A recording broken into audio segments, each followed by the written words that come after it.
Well, we need just about every win we can get right now. Max Shields, defensive end. No idea if he's going to be any good or not. You never do. But hopefully a little bit of a Kendricks replacement. We also get a cornerback, LaShawn Boatwright. 3-star corner out of Clearwater, Florida. All right, another 3-star corner has committed. David McNitt, who I want to say I thought his name was McNutt. Is why I added him to the board, but regardless, he's at CMU now. As is 3-star receiver Antoine Rached. We already got our big receiver win in 4-star Andy Gallen, so this is just hopefully a nice depth piece. Solid 2, 3, 4 receiver. Oregon wins the national championship over North Carolina. Oh, what a difference 2034 is from 2024. The fact that UNC could even be there after what they just did this past weekend is a little bit of a crazy thought. But hey, a lot can happen in 10 years. And you do see the final rankings up at the top of the screen. CMU moved up 2 spots to number 14 in the country at season's end. Another receiver added to the class, Oscar Keys. Now this is, funny enough, very key for us because we are losing our top 2 receivers this year. So one of these guys, our 4-star or a couple of our 3-stars, is bound to pan out. Markham, these were both seniors, so it says they're leaving for the pro draft. I guess these are our only 2 players projected to get drafted, which is really a surprise because, I mean, Jalen Choate, you would have thought, right? I mean, I guess his true overall was only 87, but, I mean, he was playing at a 90 overall, won best running back at one point in his time here at CMU. Really, really surprised. I guess we'll see if somebody else gets drafted here. Paul Markham, really hoping he gets into the first round. If we get first-round picks, then we can unlock, I think, Elite Motivator or something like that. So, we're hopeful. And another commit. Lonnie Goings, 3-star tight end out of Lutz, Florida. All right, draft results. Let's see. And Markham goes in round 2. 90 overall center. Really unfortunate. Now, I wonder as well. Now, he had a big injury that put him out like 60 weeks, or at least that was when I noticed. He still had like 60 weeks left to recover from his injury. Not really sure when his season and CMU career ended, but that could have hurt as well. And Vince Morey taken in round 5. So we do have 2 draft picks, but no first-rounders. And into the transfer portal and off-season recruiting. We have 1,000 hours to spend. That leads me to believe that we should probably check our star rating, and it didn't change. We're still a 3.5-star school. But hey, I mean, that's still huge. That's a bunch of points to work with. Now, something tells me there are no 5 stars. There are actually no 5 stars in the portal at all. 4 stars? There are some, but it doesn't look like any are going to talk to us. So 3 stars in the portal it is, if any of these players are going to talk to us. No. So apparently we are just forever locked out of the transfer portal. And I mean, there's some 3 stars here. It wouldn't be the worst idea in the world to add in some of them. And I mean, quarterback is such a question going forward. We got some guys, but nobody really with crazy development that's going to turn into a stud for us. So we're just kind of trying right now. Cassius Bettis. I don't like saying his name, so I'm not going to add him to the board. Willie Boone. Austin Warren. That's a scrambler? Don't you think that beard would weigh him down? Carlos Lincoln, another scrambler. There are so many scramblers. We do also have Maurice Newton on the board already. Keenan Corker. Now that is a quarterback name right there. Fuck it, we'll add him to the board. Maka Trueblood. Right. Alright, let's get through quarterbacks. We've already got a couple over there. Running back isn't super essential. Now, I do expect to lose Clayton McCardell after this season, after his redshirt sophomore season. I really, really do. But we'll see if that's the case. We're not super desperate at running back right now. There's some guys. There's some guys on the team. Oh, man. Sterling Butts. What a name that is. Tremaine Flavors. That's already a target. You know what? That should be fine at running back. When it comes to fullback, Ethan Colombo is the best fullback in the class. But I'd rather go after a guy like Jimmy Toon because he's a utility back. Although I suppose we could just try and go get both of them. They can both have their use on this squad. We're up to 29 targets, though, so we got to be careful. Receiver's not a need. Tight end's not a need. Offensive tackle, surprisingly, not a need. Offensive guard is. Locked out on Cook. Now, I do think in the immediate future that offensive guard is going to be fine. Really, the entire offensive line should be fine. But in the coming seasons, that is when we are going to have to... We're going to have to get pretty hard back on the offensive line recruiting here shortly. That isn't going to work out. I wanted to see what was going to happen. I don't know why those were lit up in the first place. We can't get any more centers on the squad. Defensive end. Apparently a massive need. I don't even know how many we have committed as is. I'm not sure if there are any. And there are no 3 stars that I see willing to talk to head coach Connor Stallions. We do have 1 3-star in Max Shields. Got that going for us, I guess. Defensive tackle. I mean, the good news is that with so many hours here, we are going to be able to send the house on just about everybody. This is as barren as I've seen 3 stars as we start off-season recruiting. I think since we started this dynasty, there's just nobody here. And remember, the old strategy used to be that we were going to scout the 4 stars, and then when we got to be able to scout the 5 stars or recruit the 5 stars a little bit, then we started to go after them, and then the 4 stars were secondary. And then we always knew there were going to be 3 stars at the end of the season, and right now, there's just nobody here. And, I mean, we are in the prospect list. We're not sitting in the transfer portal. And there is just not a soul. Oh, no. And everyone that is here, we're locked out on. I mean, he is in his top 8. I guess that makes sense. We may have to survive with 27 targets, which, with the way that this class was trending, is actually a little bit of a win for us because there were not a lot of players that we have signed, and there still isn't. I mean, there's a lot of players that we've missed out on this year. Safety's not a need. Strong safety is, but we do have a target there in Brandon Camper. We're going to need him in a bad, bad way. We've got a kicker target. And then I thought I added a punter target, and I did. Forrest Gizzy. What a name. Oh, there goes Burita, and there were a couple others. So it's actually going to be way less than that. We're not doing as well as we thought we were. This might be a sub-20 player class without a 5-star, but at least there are a couple 4 stars for us. In Gallon, I think this was a tight end in Dallas Sims, and Juan Turpin at linebacker. So scholarships everywhere.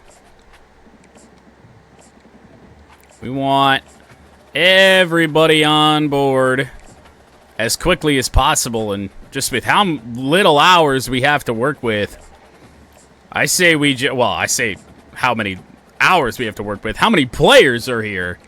We just spend the maximum that we can right out of the gate. So for guys that we can only spend 70 hours on, it is a very clear 65 I just don't trust our ability to be able to soft sell. Actually, when it comes to Newton here, that might not be true. There are 3 A's. 2 of them are interests. 1 is not. I would assume we can hit Coach Prestige, no, playing styles. Oh, never mind. I'm going to just stick with what we know. Oh, this is a 75, so we'll do that. 75 here as well. Also really confused as to why some are 70, some are 75. I want to say we had Recruiter all the way maxed out for what we could have done. We don't have Elite Recruiter, obviously. And we may never get Elite Recruiter, because you got to have top 25 classes to do that. And at least at current trends, we do not have enough hours. What? Oh. He's a 70 guy. I was so confused. I was like, I'm fairly certain I do. Well, with some hours to spend here, let's head to the portal and go after a few positions of need and do a little bit of scouting. So let's go strong safety. There's got to be a defensive end in here somewhere. In fact, there's 2. Let's scout both of those guys. I think we're fairly good at linebacker right now, but I'm going to add Pat Cornelius in here. Alexander Spears. Keegan Schottenheimer, just because I want to see that last name on a jersey if he's worth a damn. And a couple defensive tackles. Let's call it good there for now.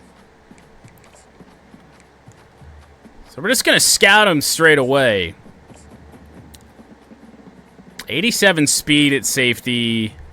91 acceleration. Play recognition. Tackle's pretty bad. I don't think we need Jordan Maget or whatever that said. Gainwell. I've seen worse.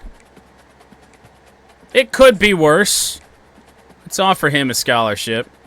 Bolster up the class just a little bit. Gabe Bosby. Play recognition at defensive end is 51. 79 speed. 78 tackle. 62 awareness. Ugh. Gross. Cornelius. A 2-star gem would go hard. 45 zone cover. This is a linebacker, I guess, so it is what it is on that. 72 power move, though. Sounds like a defensive end to me. We'll offer him a scholarship, I guess. We have scholarships to burn. Spears. Alexander Spears at wide receiver. 73 short route. 82 speed. He is dog shit slow. He'll never see the field for us. Another safety. 65 zone. 60 man. Got decent hit power. Better speed. Ah, fuck it. Why not? Tyrone Aikman. Oh, we're actually out of hours. We can't scout everyone. But these are 2-star transfers. Something tells me they'll be here next week. Back in for another week. 210 hours to spend, which is not exactly a good thing. Got lucked out on Gainwell. A little bit of a surprise. Interesting. Schottenheimer, Aikman, and Forrest lock us out. And Akron is interested in Cornelius. Well, we can't let that stand. So now 135 hours, so we're going to head back to the transfer portal and see if we can find any 2-star gems, which is probably quite literally like finding a diamond in the rough. This is all that's left in recommend. Cornelius is there. Swope, who I don't think we had in here before. McCollum was that fullback that I passed over. And then Wilkins, and I guess we'll add Huggins. So Greg Swope, right tackle.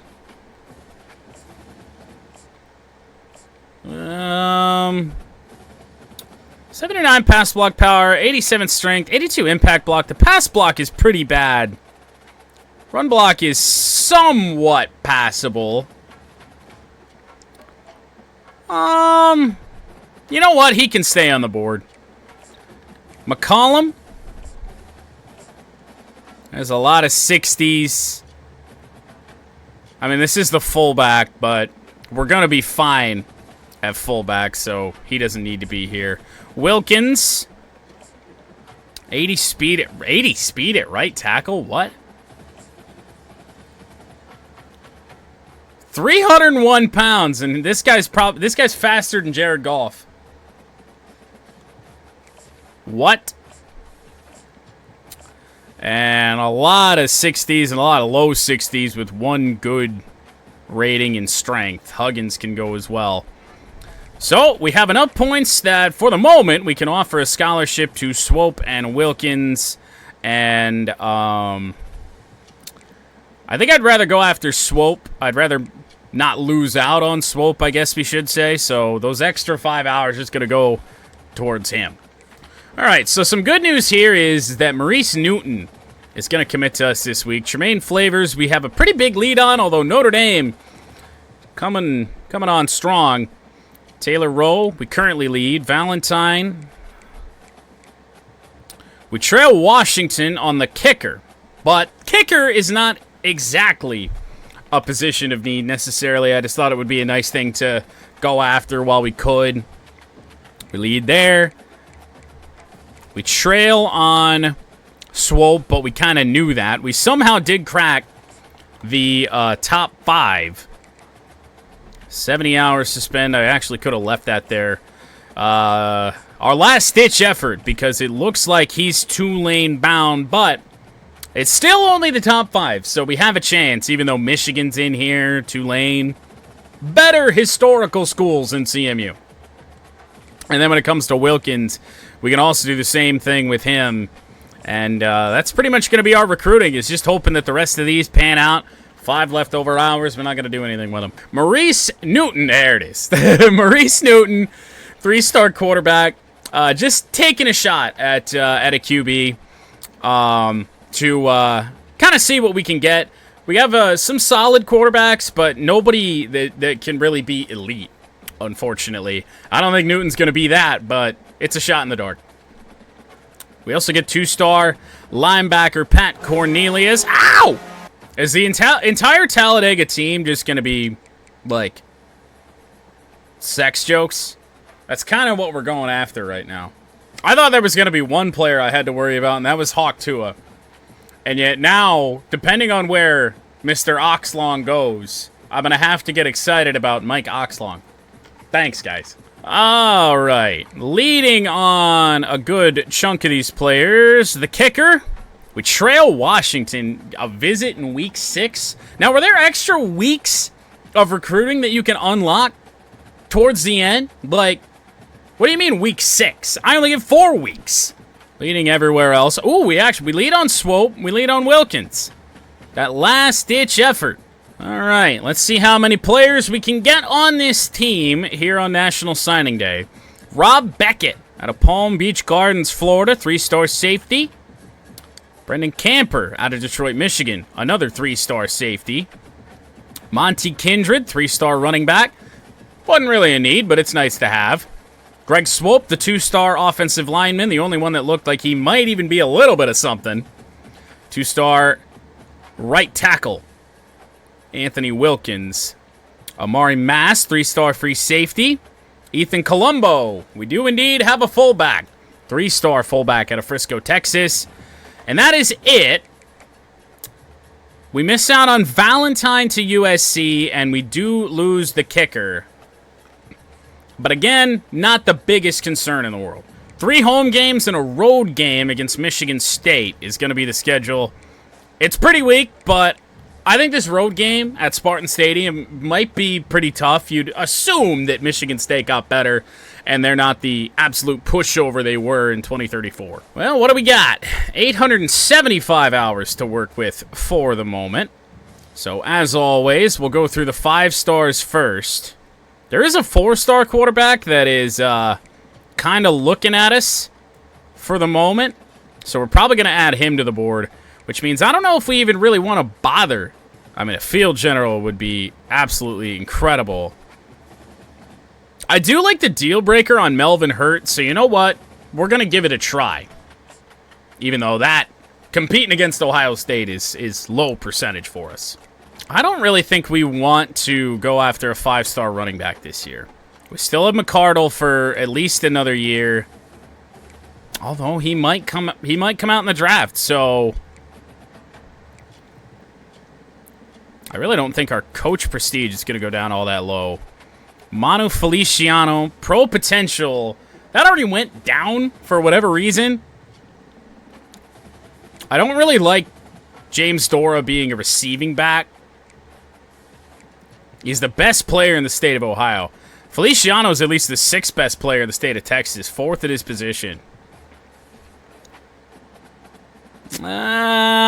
This is realistic. Elusive back, another 5-star. And a replacement for McCardell if he leaves. No 5-star wide receivers willing to talk to us. That is highly unfortunate. No 5-star tight ends at all. There are only 2 offensive tackles. That's low percentage. No guards. No centers. Ooh. Hello. Ife Ohorhoro. I'm probably saying that wrong. For whatever reason, we're already 9th on his board. Proximity to home deal breaker, that's not going anywhere. That is... We've never seen a 5-star prospect have interest in us before we've even talked to him. I know. I'm going to have to look up how to pronounce that if we land him. Defensive tackle, I'm going to skip on. There's only 4 of them. Very low percentage. 1 linebacker. I think if we limit the amount of 5 stars that we go after, it's going to allow us to go after 4 stars a little bit harder. Whereas we've been going after 6, 7, 5 stars every year. If we go after like 4 or 5, I think we're going to be in better shape. I got a message from Asa that says, I will trade you 1 Zach Taylor for 1 bag of peanut shells. Are things not going well for the Bengals? Actually only going to have 3 5 stars on the board.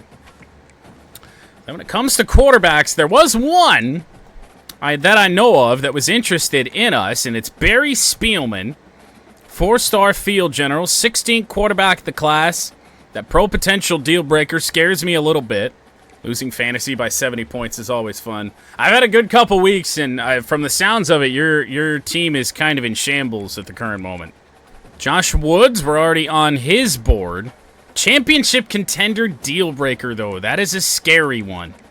Because if things go wrong for us in the early season, things are going to go bad.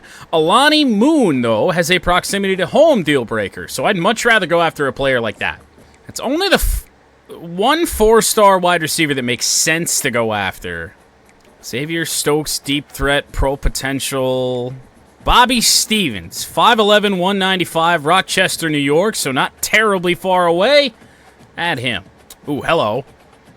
3rd best tight end since there were no 5-star tight ends. Deshaun Ferris out of Detroit, proximity to home deal breaker.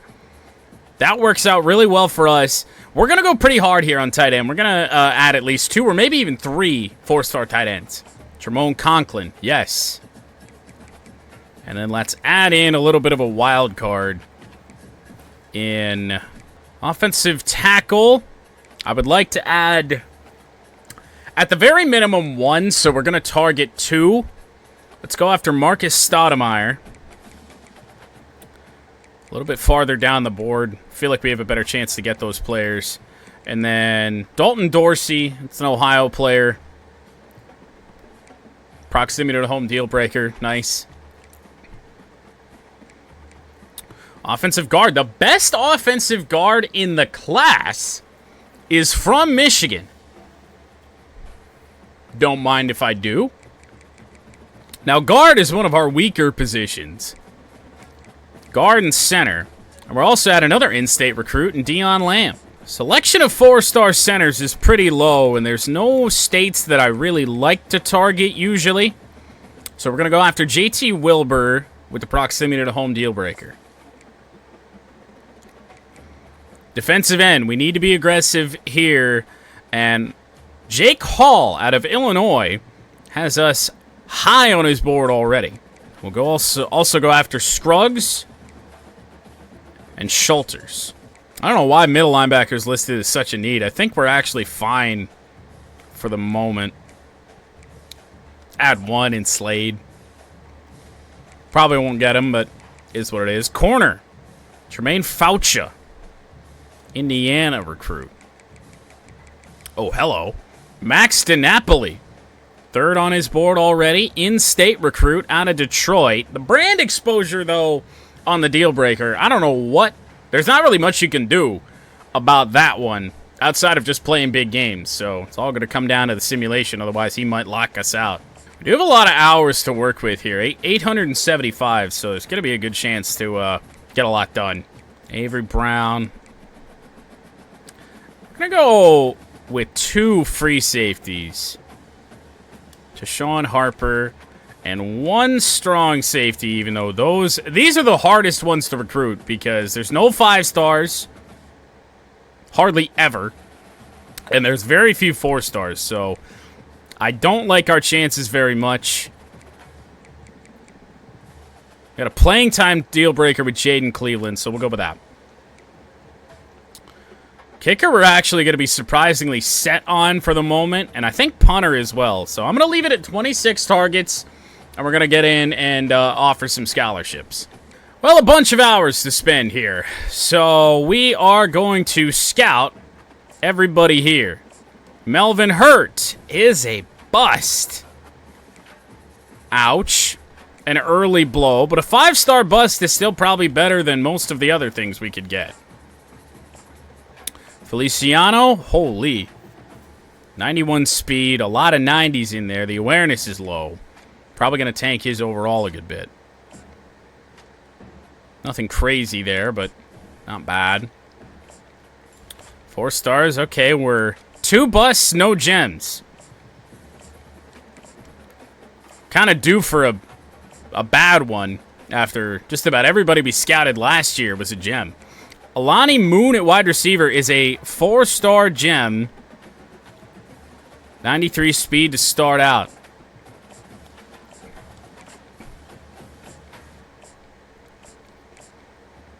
I can't be certain. Hey, there we go. Now we're 2 for 2 on gems. Can't be certain if we're going to be able to scout everybody, but I think we might be pretty close. All right, there's our 3rd bust in Stoudemire. 3 busts, 2 gems. Through scouting so far.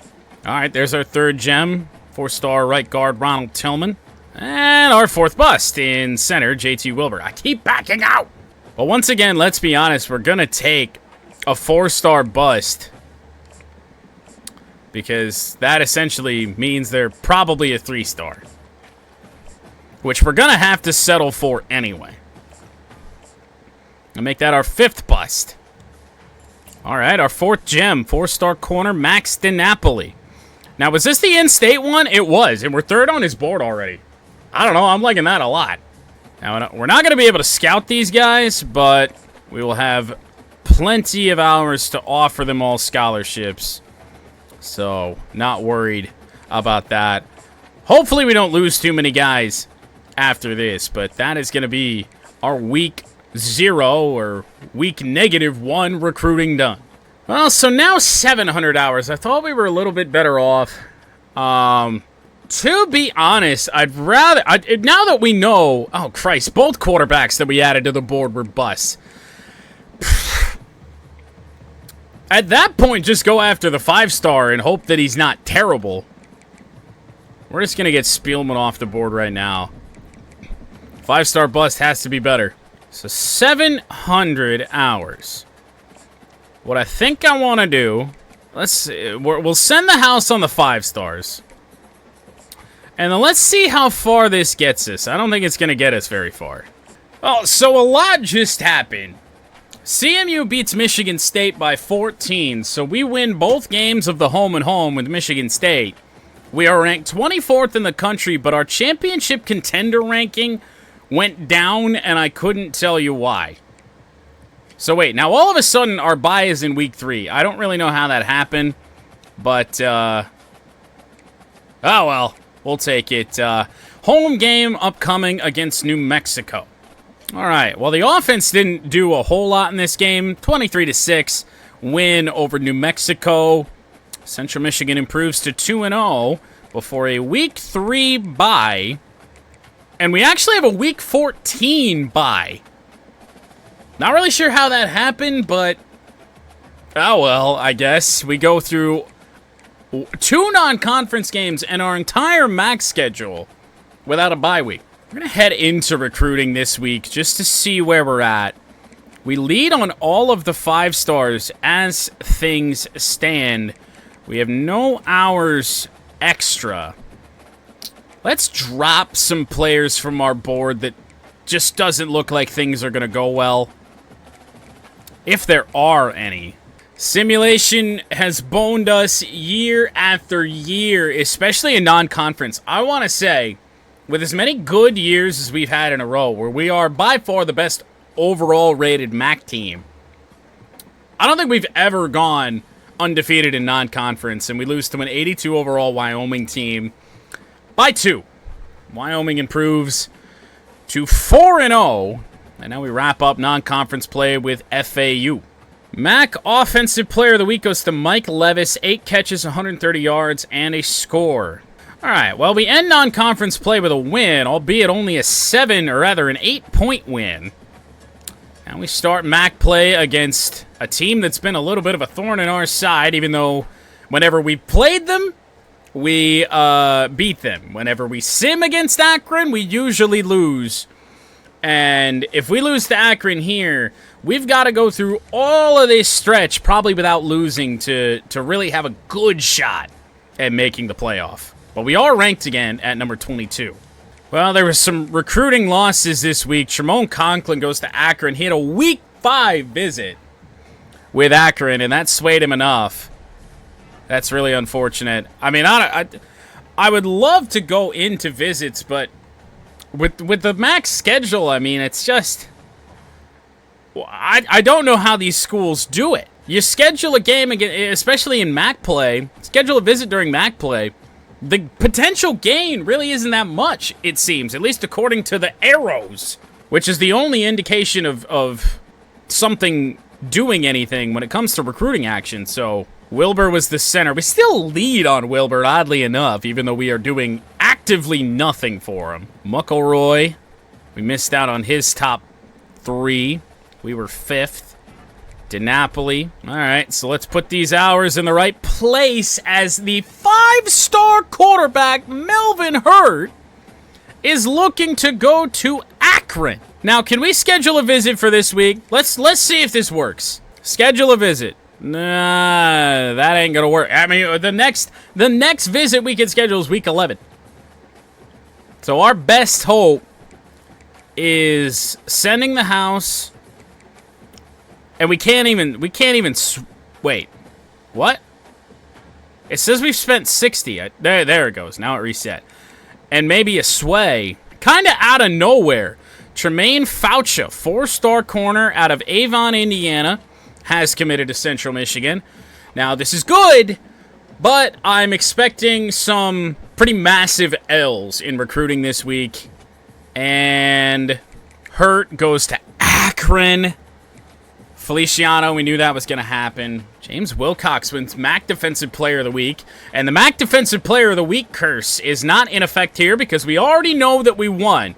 Central Michigan improved to 4-1 against Akron. 1 sack, 4 tackles, 3 TFLs for James Wilcox. We also got MAC Offensive Player of the Week, and what a week it was for Mike Levis. The best receiver we've ever had on this team. 7 catches, 208 yards, 3 touchdowns. He also won National Offensive Player of the Week. We don't do that very often in season. So we absolutely crush Akron. Don't really move up in the rankings at all. We're still 21st, 45-27. And in season, or a regular season win against Akron is just something that's been very hard to come by, especially a road game. CMU is 4-1 as we are in the thick of MAC play right now. There it is. I'm still not 100% sure how to pronounce his name, but Iffy or Horhuro out of Cesaro, New York, has committed. We are back to getting 5 stars, albeit this the only one this season. We also get 4-star receiver Alani Moon. Hopefully this is a big week for recruits. Alani Moon is a gem and probably the best receiver commit that we've ever had outside of maybe Andy Gallen. We also get 4-star defensive end Jamie Scruggs. Massive additions on the defensive line here this week. 3-star left tackle Jamal Speed. A whole bunch of hours are getting freed up right now. We beat Ball State 24-8 and are now ranked 13th in the country. Ball State proves once again that they are balls. Bowling Green 4-2, undefeated in the MAC. Ohio 2-4. They've only played one MAC game. They lost it. Toledo at 500 on the season, 1-0 in the MAC. Kent State 2-4, 1-1. Buffalo 2-4, 0-2. And Eastern Michigan a 500 record overall at 1-1 in the MAC. 3-star receiver out of East Lansing, Pat Cruz, commits to CMU. We've already had our big wins of the year, really the last couple years at wide receiver. Just hopefully a solid depth piece, not death piece. Not even sure what that means, but hopefully somebody that can fill in. All right, by a slim margin, but what might be the toughest test remaining on our schedule, CMU won again, 33-28 over Bowling Green. 2-5, 3-4, 2-5, 2-5, and 4-3. The records of our remaining opponents. Don't slip up. All right. Well, it wasn't a sure thing, but 4-star free safety Deshaun Harper out of Peoria, Illinois, has committed. This might be the most 4 stars we've ever had to go along with our 5-star. I mean, this team, at least for the moment, with 4 games remaining in the season, has just produced more than any other CMU team we've had. Now, I don't really know what the loss to Wyoming was. They are 7-1, but they're unranked, so I don't know who they're playing. But Central Michigan is the 10th ranked team in the country. Toledo at 4-4. Kent State at 2-6, Buffalo at 2-6. It was a thorn in our side last season. And Eastern Michigan to wrap up the season at 4-4. All right, kind of expected the commit of 3-star defensive end Ty Heaney. A weak position for us, so we had to not only get some really skilled players, but also bring in some depth. That's probably what Heaney's going to be happy with that. It does mean a win. Only a 1-touchdown win. 3 games left to go. 2-7, 2-7, and a now above 500 Eastern Michigan team. Catching fire at the right time, just in time to potentially screw our season. Holy! For the first time this season, MAC Offensive Player of the Week goes to quarterback Del LaRue. And I never even messed with the depth chart. Really probably should have. We might be even better, or who knows, maybe we'll be worse. 352 yards, 5 touchdowns, 0 picks. Del fucking LaRue. So we put up a bundle of points on Kent State, 55-24. But we drop in the rankings probably because our schedule is on the weaker end. But really, there's just not much we can do. Now, Akron was not a ranked win at the time, but Akron is now ranked.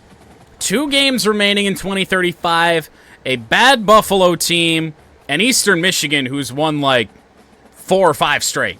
Fabian Willingham, 3-star middle linebacker, has committed. 3 stars are rolling in nicely. Ugh. Not the most convincing win over a bad Buffalo team, but remember last year Buffalo was bad, and we got buffaloed. So we at least beat them this year, although we were the home team. It comes down to Eastern Michigan. Central Michigan is 10-1, ranked 11th in the nation, undefeated in the conference. Let's go take a look at the MAC, actually, and just see what this last game of the regular season might mean. Because if we do lose it, I don't think we're going to be out of the MAC championship game, but I suppose you never know. All right, so we're going to make the MAC championship game regardless.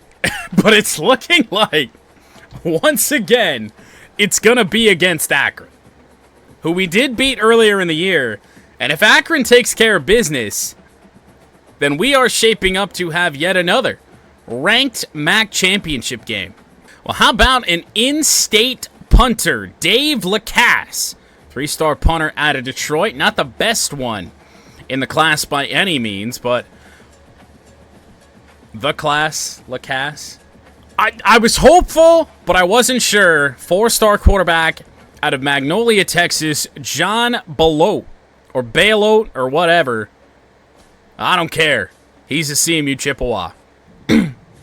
Dude, we lost in the final week of the regular season. What the fuck?